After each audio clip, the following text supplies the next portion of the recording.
Selamat sejahtera saya ucapkan. Jadi bersyukur kita kerana diberikan kesihatan dan kesempatan waktu untuk bersama-sama dalam satu perkongsian ilmiah yang amat penting bagi mencorakkan masa depan pendidikan luar bilik darjah. Jadi menerusi sesi pembentangan ini, saya akan mengupas secara kritis dan mendalam satu gagasan idea utama yang sangat relevan dengan arus peradaban moden, iaitu guru kompeten digital dalam menjana kokurikulum yang dinamik. Jadi pertama sekali, apabila kita bercakap tentang kokurikulum alaf baru, kita tidak boleh lagi sekadar melihat aktiviti fizikal di padang ataupun perjumpaan mingguan yang bersifat konvensional sahaja.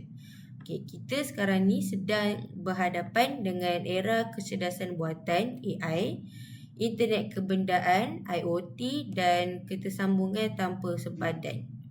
Jadi oleh yang demikian, peranan seorang pendidik ni sebagai penerajuk transformasi digital adalah sangat mutlak.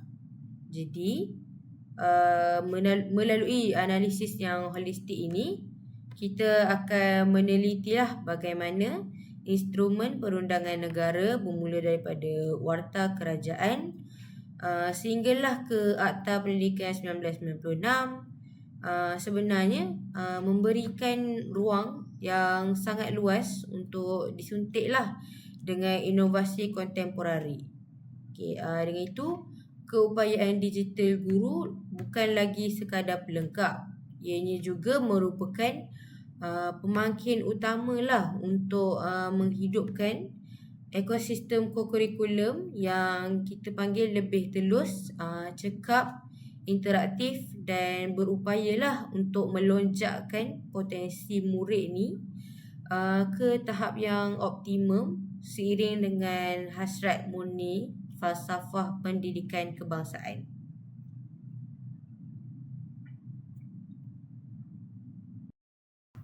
Jadi bagi kita membina landasan kefahaman yang lagi jitu, kita akan fahamkan terlebih dahululah apa itu takrifan rasmi serta falsafah teras yang membentuk entiti kokurikulum di Malaysia. Jadi mengikut ketetapan dasar yang dikeluarkan oleh Kementerian Pendidikan Malaysia KPM, kegiatan kokurikulum ini diiktiraf secara perundangan sebagai kegiatan yang dirancang lanjutan daripada proses pengajaran dan pembelajaran di dalam bilik darjah. Frasa lanjutan daripada proses pengajaran dan pembelajaran ini dia bawa maksud yang sangat mendalam. Ini juga membuktikanlah bahawa kurikulum akademik dan kokurikulum luar bilik darjah bukanlah dua entiti yang terpisah ataupun saling bersaing.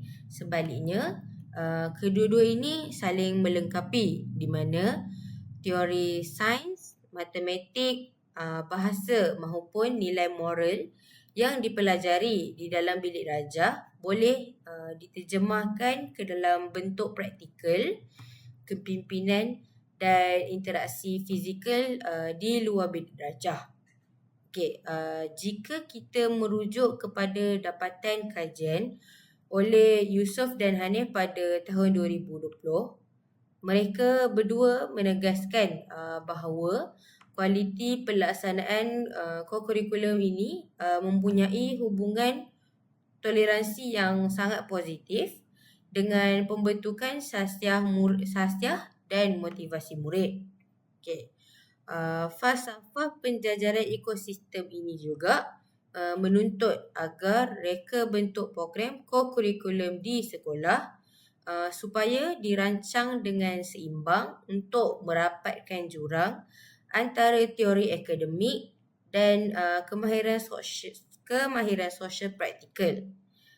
Sebagai contoh, Apabila murid terlibat dalam merancang aktiviti kelab, menguruskan logistik perkhemahan ataupun menyusun strategi perlawanan sukan, mereka ini sebenarnya sedang mengaktifkan kecerdasan jasmani, emosi, rohani dan intelek yang kita kenali sebagai jeri.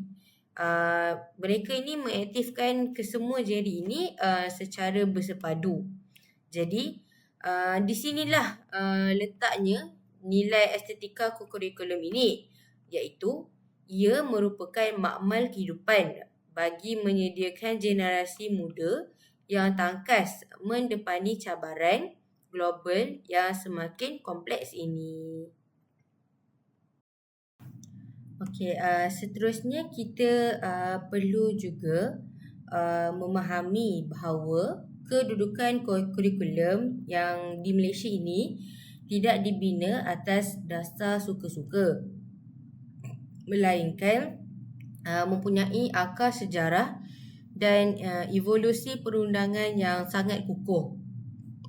Sejarah juga membuktikan bahawa pihak pentadbiran negara sentiasa memandang berat aspek ini sebagai ejen penyatuan kaum dan pembinaan negara bangsa. Jadi, jika kita telusuri garis masa sejarah, undang-undang terawal yang menyentuh aktiviti luar bilik darjah ini boleh ditemukan dalam Warta Kerajaan yang bertarikh 28 Disember 1969 nombor 5652. Ianya di bawah Peraturan Khusus Pengajian 1956.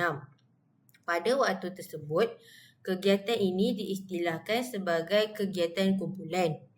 Pengenalan awal ini bertujuan untuk memupuk semangat kerja berpasukan dan membina disiplin diri murid selepas fasa kemerdekaan negara.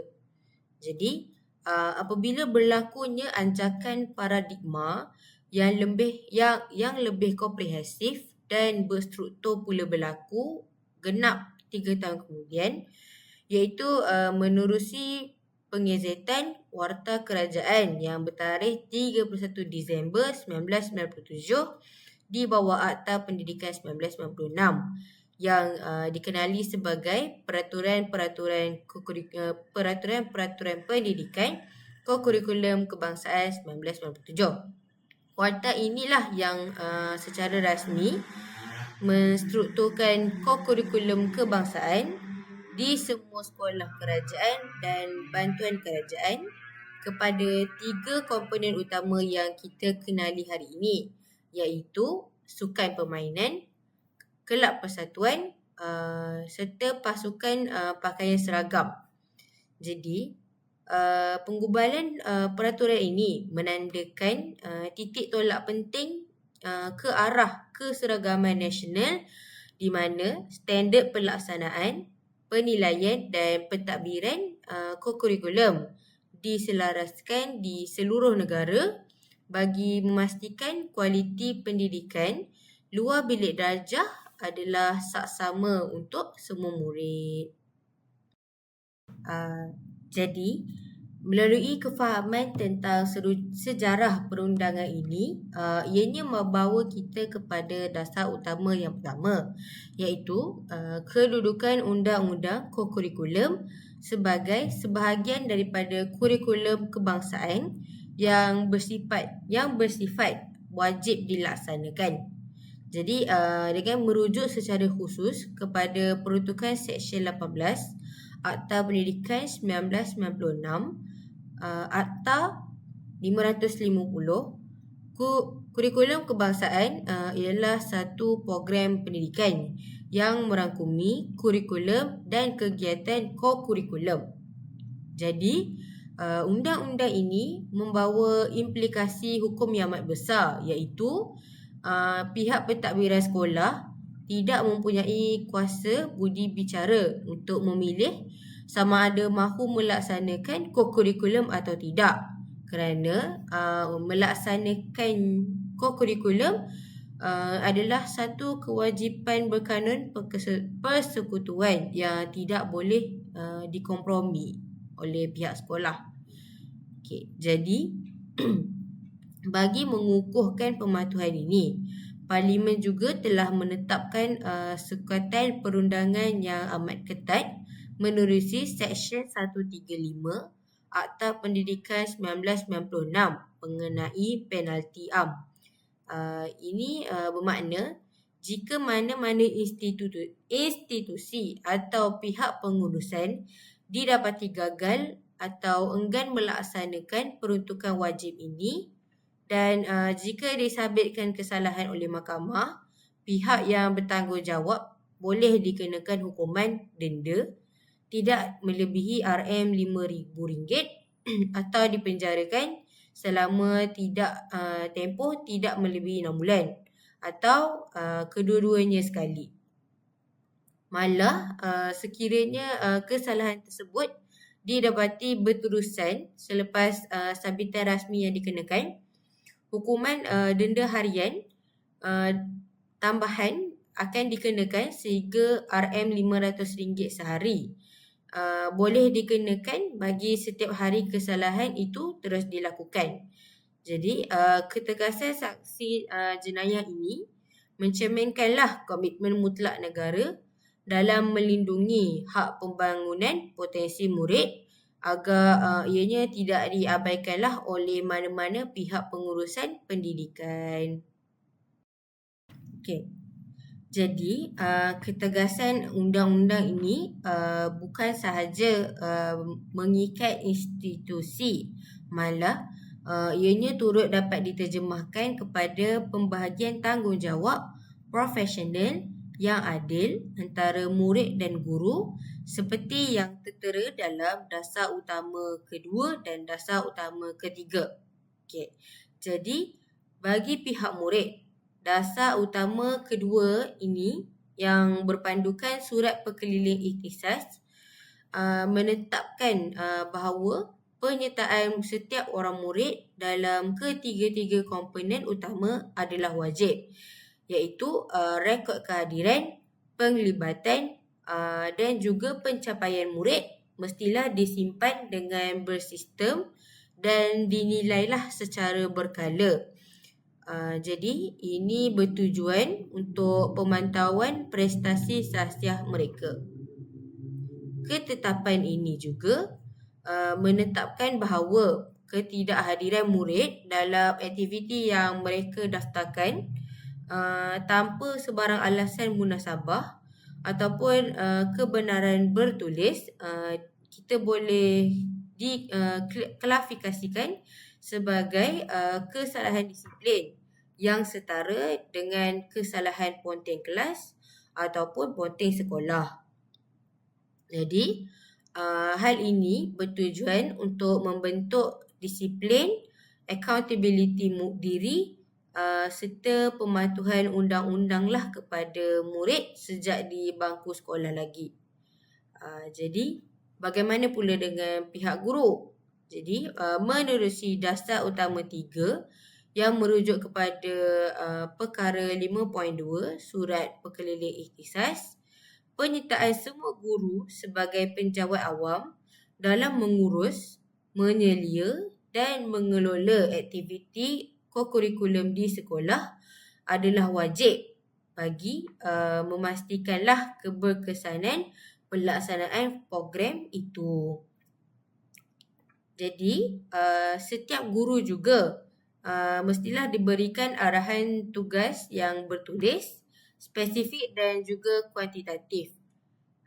Sekiranya terdapat guru yang enggan melaksanakan tanggungjawab profesional ini tanpa sebab yang munasabah, kita juga boleh kira ianya sebagai satu pelanggaran arahan perkhidmatan dan boleh dikenakan tindakan tata tertib mengikut Perintah-Perintah Am Penggawai Awam bahagian kelakuan dan tata tertib bab D. Jadi ini membuktikanlah kedua-dua pihak iaitu murid dan guru saling memikul tanggungjawab bersama dalam menjayakan dasar kebangsaan ini. Seterusnya kita akan perhatikan pula bagaimana aktiviti ini perlu dilaksanakan dari struktur kandungan dan juga jaminan inklusiviti sosial di bawah dasar utama 4 dan juga dasar utama 5. Okey, pertama sekali, dasar utama 4 dia menekankan prinsip pengisian yang berstruktur. Okey, setiap aktiviti yang dirancang tidak boleh dilakukan secara sembreno tanpa hala tuju. Maksudnya pendidik wajib menetapkanlah objektif pembelajaran yang jelas, kaedah pelaksanaan yang sistematik serta skema penilaian yang pragmatik dan progresif.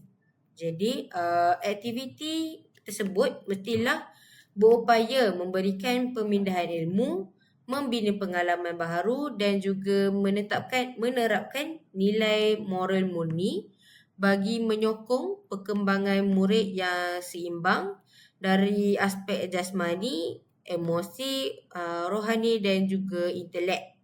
Okey. Sementara itu, dasar utama 5 yang juga berpandukan surat perkeliling ikhtisas, ianya meletakkan batu asas kepada perpaduan kaum menerusi prinsip inklusiviti. Jadi, pelaksanaan kegiatan di sekolah mestilah berasaskan konsep penyertaan beramai-ramai tanpa sebarang bentuk diskriminasi fizikal, latar belakang keturunan maupun tahap sosioekonomi murid. Selain daripada itu, kurikulum sekolah juga dilarang sama sekali bersifat eksklusif untuk golongan yang tertentu sahaja kerana ianya merupakan platform terbuka yang berentas disiplin dan bersepadu di mana semua murid berinteraksi secara sihat, bekerjasama dan bertoleransi. Jadi, di sini jugalah kokurikulum berfungsi sebagai pemacu integrasi nasional yang paling berkesan dalam membina sebuah masyarakat Malaysia yang harmoni. Seterusnya, bagi memastikan kelancaran operasi sekolah yang menghadapi pelbagai kekangan logistik dan sumber manusia, Kementerian Pendidikan Malaysia (KPM) telah memperkenalkan dasar-dasar sokongan yang memberikan fleksibiliti berstruktur. Jadi, menerusi surat perkeliling ikhtisas yang bertajuk Sekolah sebagai Institut Masyarakat, pihak sekolah amatlah digalakkan untuk menjalinkan kolaborasi strategik dengan komuniti setempat dan ibu bapa. Sekiranya sekolah mengalami kekurangan guru pakar ataupun fasiliti fizikal untuk sukan tertentu, pelibatan masyarakat luar dibenarkanlah untuk menyumbangkan kepakaran, kepatuhan keselamatan dan bimbingan fizikal kepada murid. Selain daripada itu, kementerian juga memberikan kelonggaran kepada guru dan murid untuk menyertai program perkhemahan, latihan serta perbarisan anjuran agensi lain atau pertubuhan bukan kerajaan NGO yang berdaftar secara sah.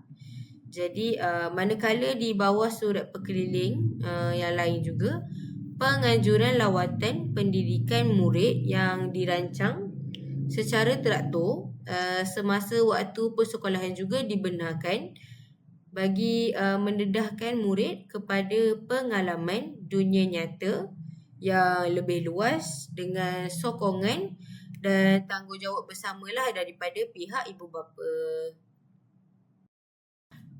Satu lagi, dasar sokongan yang juga memainkan peranan penting dalam membentuk motivasi intrinsik murid dan juga guru adalah pembentukan kebudayaan apresiasi.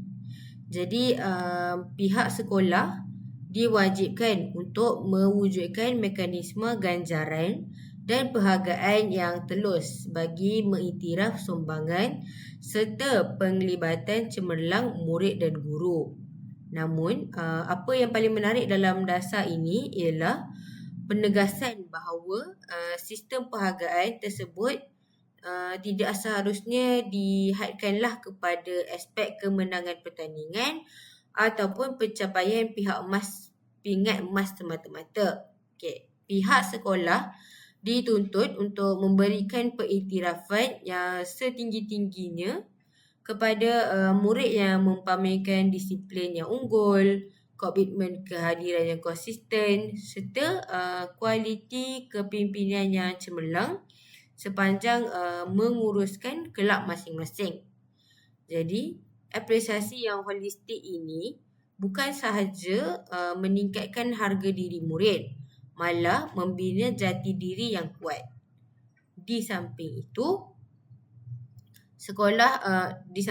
dasar sokongan ini turut menggalakkan sekolah untuk membuka ruang seluas-luasnya bagi murid untuk menonjolkan serta memperagakan bakat kreatif dan inovasi mereka ke peringkat yang tertinggi, termasuklah ke peringkat global dan antarabangsa, agar mereka ini mampu berdaya saing dalam lanskap dunia alaf yang baru ini.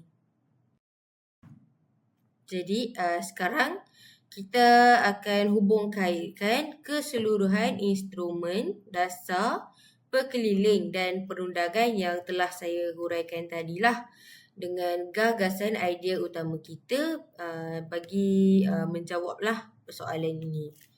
Jadi bagi menjawab persoalan pertama mengenai penerapan kompetensi digital dalam pelaksanaan dan pengurusan kokurikulum, transformasi yang paling berkesan adalah menerusi peralihan takbir urus tradisional kepada sistem digital bersepadu berasaskan teknologi. Jadi langkah progresif ini adalah selaras dengan pengumuman rasmi Menteri Pendidikan Yang Berhormat Fadlina Siddiq pada 16 Mei 2026 yang memasukkan perekodan kokurikulum secara manual bagi mengurangkan beban tugasan pentadbiran guru-guru di Malaysia.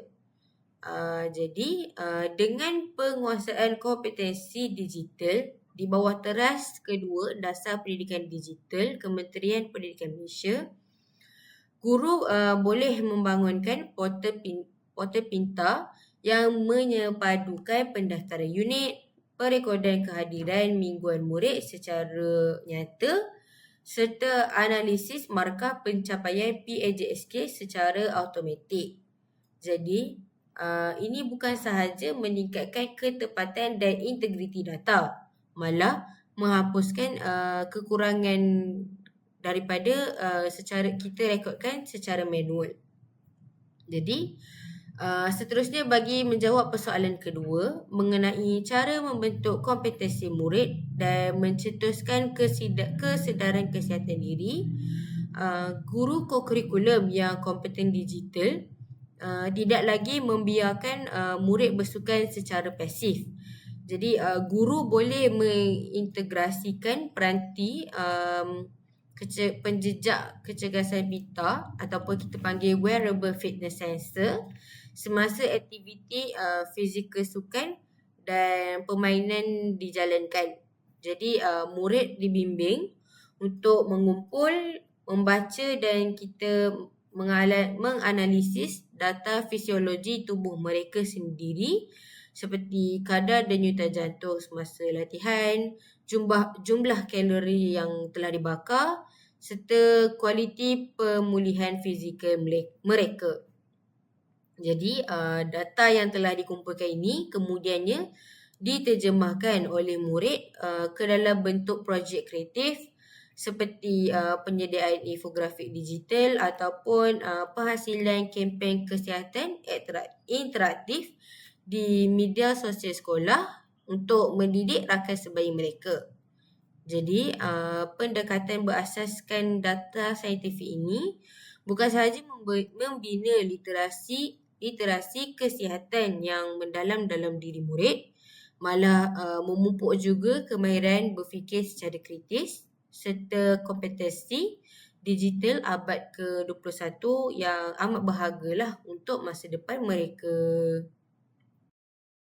Jadi, lanjutan daripada solusi digital tersebut, kita juga dapat merumuskanlah bahawa jawapan bagi persoalan teras yang ketiga iaitu bagaimana konsep guru kompeten digital ini mampu memberikan impak keberkesanan terhadap pelaksanaan keseluruhan di peringkat sekolah.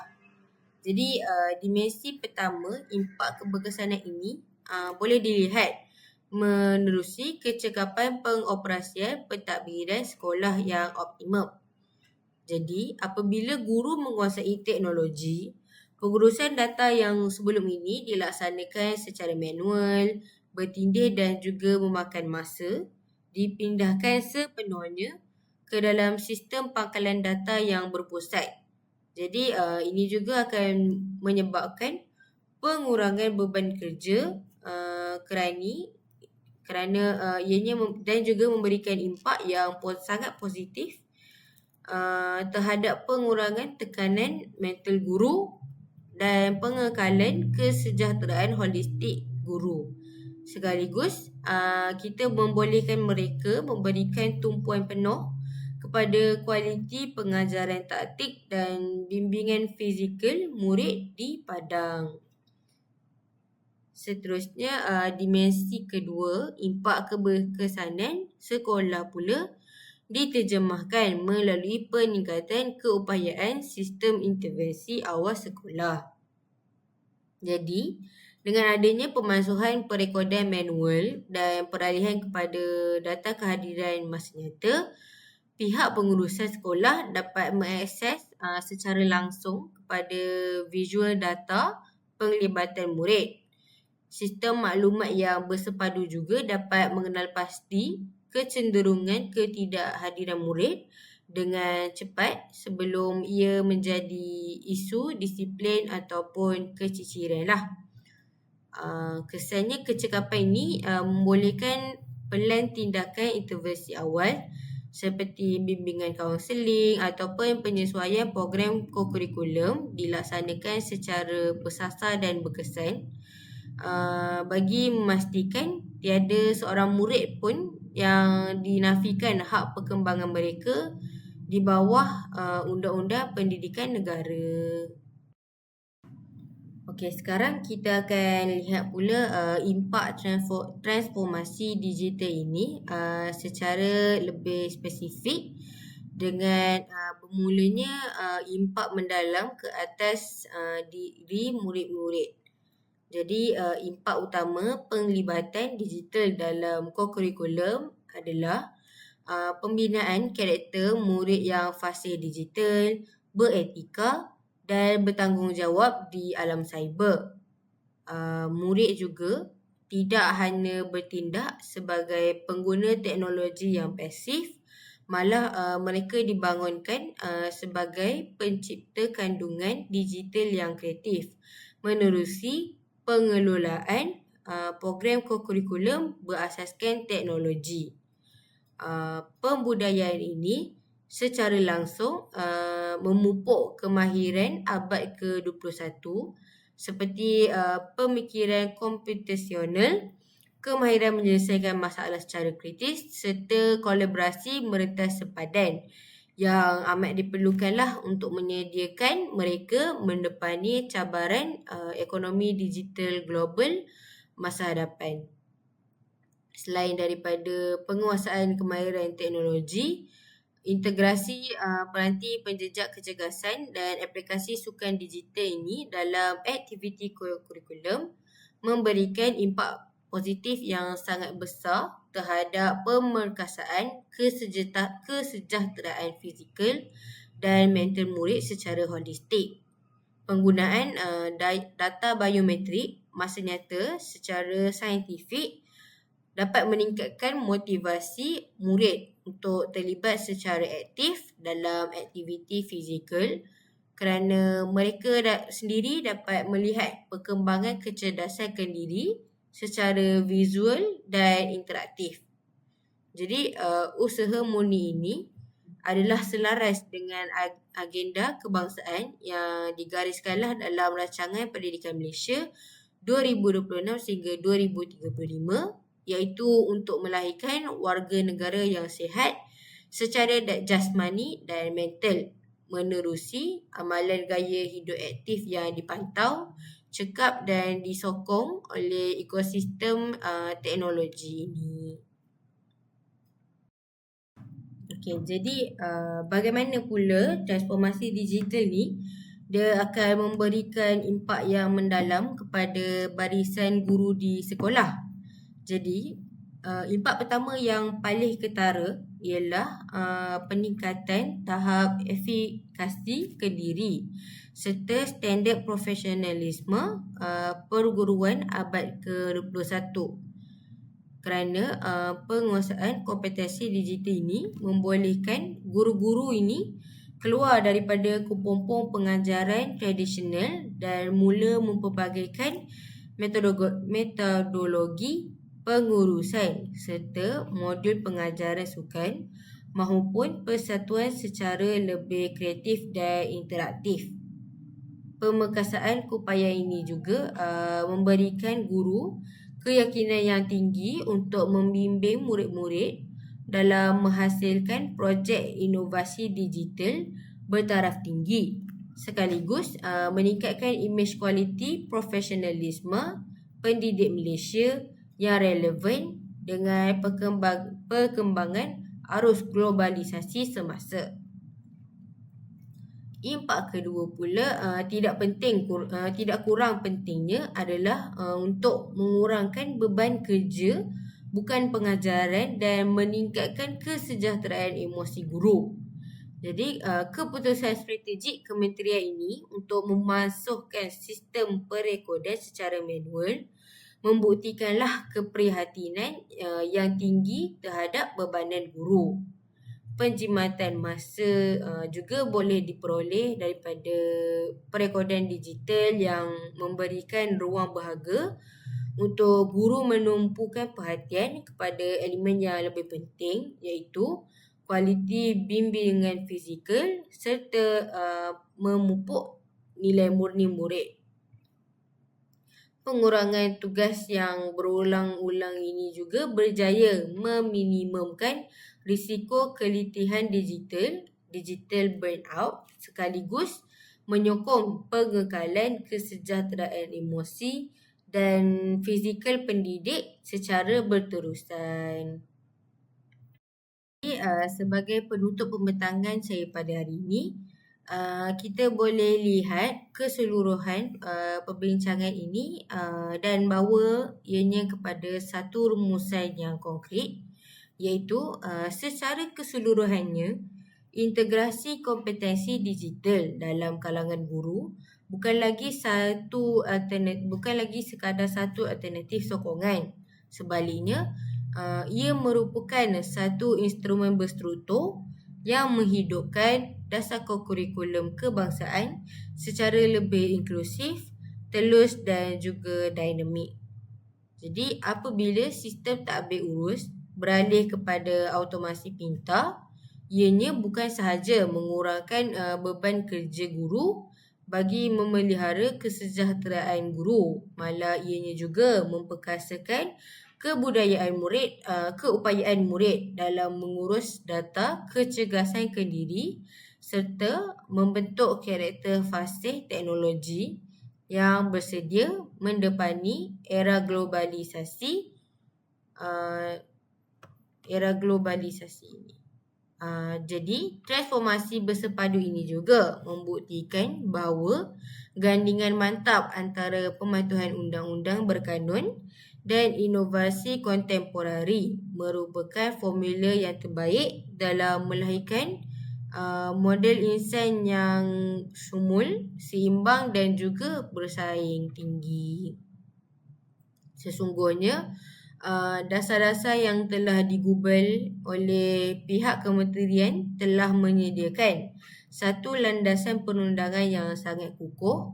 Namun kejayaan dasar tersebut di peringkat sekolah amatlah bergantung kepada kesediaan dan keupayaan kita sebagai guru pelaksana untuk membawa pembaharuan yang relevan dengan kehendak zaman. Melalui konsep guru kompeten digital, kita sedang melangkah ke hadapan untuk menjayakan ekosistem kokurikulum yang dinamik demi kecemerlangan anak bangsa.